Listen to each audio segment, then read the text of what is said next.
SIR ప్రక్రియలో పాల్గొన్నారు CM Revanth Reddy. కొడంగల్లో తన వివరాలను నమోదు చేసుకున్నారు. అనంతరం కొడంగల్ నేతలు బీఎల్ఏలతో సమావేశమయ్యారు. పేదలు కొన్నిసార్లు ఓట్ల విషయంలో పట్టించుకోరు అన్నారు సీఎం. వారికి ఎస్ఐఆర్ విషయంలో అవగాహన కల్పించాల్సిన బాధ్యత నాయకులపై ఉందన్నారు. కాంగ్రెస్ ని దెబ్బతీయడానికి పేదల ఓట్లను తొలగించాలని బీఆర్ఎస్ బీజేపీ కుట్రలు చేస్తున్నాయన్నారు. ఈ పేదోళ్ళకు కొంతమందికి చదువు రాదు, ఈ పేదోళ్ళు కొంతమంది బతకనికి వలసపోతారు. ఈ పేదోళ్ళు కొన్నిసార్లు కూలికి పోయే పనిలో ఉండి ఏమున్నదిలే మళ్ళీ చూద్దాంగా అని అనిపోతారు. ఈ పేదోళ్ళకు కొన్నిసార్లు అవగాహన ఉండదు. ఈ ఓటు సమస్య ఏంది, ఈ ఓటు నమోదు చేసుకోకపోతే వచ్చే నష్టమైందని. కాబట్టి ఇవాళ మనల్ని దొంగ దెబ్బ తీయాలంటే పేదోళ్ళ ఓట్లు తొలగించాలని బీజేపీ బీఆర్ఎస్ వాళ్ళు ఒక్కటై, ఎందుకంటే ఇక్కడ బీజేపీకి ఉన్నది లేదు, ఊడేది లేదు. బీజేపీ బీఆర్ఎస్ వాడు ఒక్కటైతే మనతో కొట్లాడదామని వాళ్ళ పన్నాగం.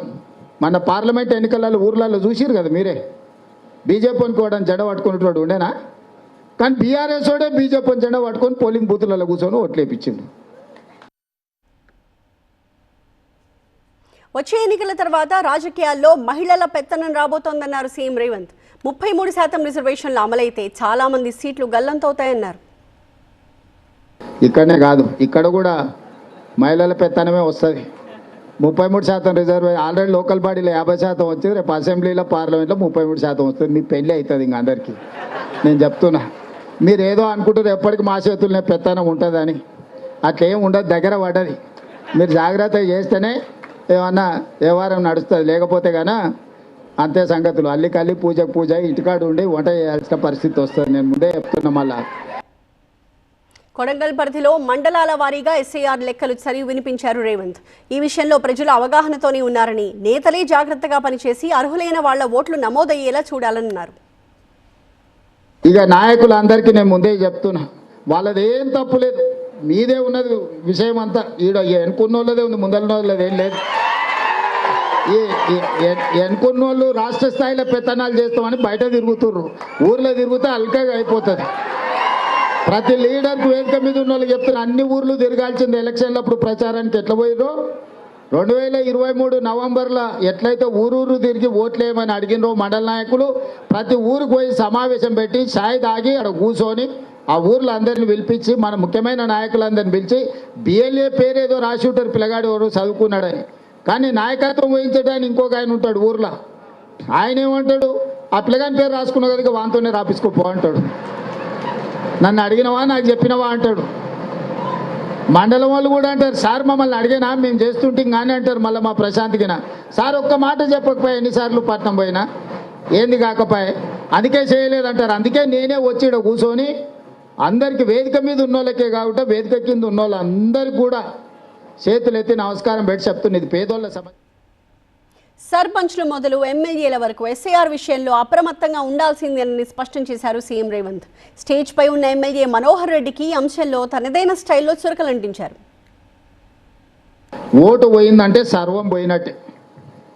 మనం అంత అన్యాయం చేస్తే మనకి బాధ్యత ఉండి కూడా తప్పు. అందుకే సర్పంచులు కానీ, స్థానికంగా ఉండే నాయకులు కానీ, మండల స్థాయి నాయకులు కానీ పూర్తిగా దీని మీద ప్రత్యేకమైన దృష్టి పెట్టి పని చేసి ఏ ఒక్కరికి అన్యాయం జరగకుండా దీన్ని అంతా కూడా ప్రక్షాళన చెయ్యాలి. మరి కొడంగల్తో పాటు ఇటు నారాయణపేట జిల్లాలో రామ్మోహన్ రెడ్డి గారు అయితే ఆయన్నే సొంతంగా ఊరూరు బూతు బూతు తిరుగుతాడు. పరిగిల పెద్దగా మనం ఆలోచన చేయాల్సిన అవసరం లేదు. మరి మా మనోహర్ ఏం చేస్తుండో, ఎకరాలు కొని గజాల బకరాలకు అమ్ముతుండేమో తెలియదు, కానీ అదొక 10 రోజులు మా మనోహర్ వాయిదా పెట్టాల్సిందే. ఎకరాలు కొని బకరాలకు అమ్మేది ఒక 10 రోజులు సెలవు పెట్టి బూత్ వైజు తిరగాల్సిందే. అధ్యక్ష, నీది కూడా బాధ్యతనే. కొడంగల్లో దొంగ ఓట్లు ఎక్కువగా ఉన్నాయని బీఆర్ఎస్ ప్రచారం చేస్తోందన్నారు రేవంత్. వారి కుట్రల్ని పసిగట్టి అలర్ట్గా ఉండాల్సిన అవసరం ఉందన్నారు. ఇది ఒక మైనారిటీలదో మెజారిటీలదో సమస్య కాదు, ఇది పేదోళ్ళ సమస్య. పేదోడు ఎవరి పక్కన ఉంటాడంటే కాంగ్రెస్ పక్కన ఉంటాడు. పేదోని ఓటు తీసేస్తే ఆటోమేటిక్గా అంత అయిపోయినట్టే అని వాళ్ళిద్దరు లెక్కలు పత్రాలు వేసుకొని మన ఢిల్లీకి పోయి కూడా రేవంత్ రెడ్డి దగ్గర 35,000 దొంగోట్లు ఉన్నాయని అన్నట్టు. అవునా? ఏం చూసు బీఆర్ఎస్ వాళ్ళు వాళ్ళ వారసులు అంతా కట్టగట్టుకొని 35,000 ఓట్లు అంటే మనకు సరిగ్గా ఎంత మెజారిటీ వచ్చిందో అవన్నీ దొంగోట్లు అని చెప్తున్నారు. ఇవి తీస్తే ఇక చక్కగా అవుతుందని. మరి అందుకే 55,000 ఓట్లు ఈరోజు ఇప్పటి పక్కకున్నాయి. కాకపోతే 10 రోజులు సమయం ఉంది.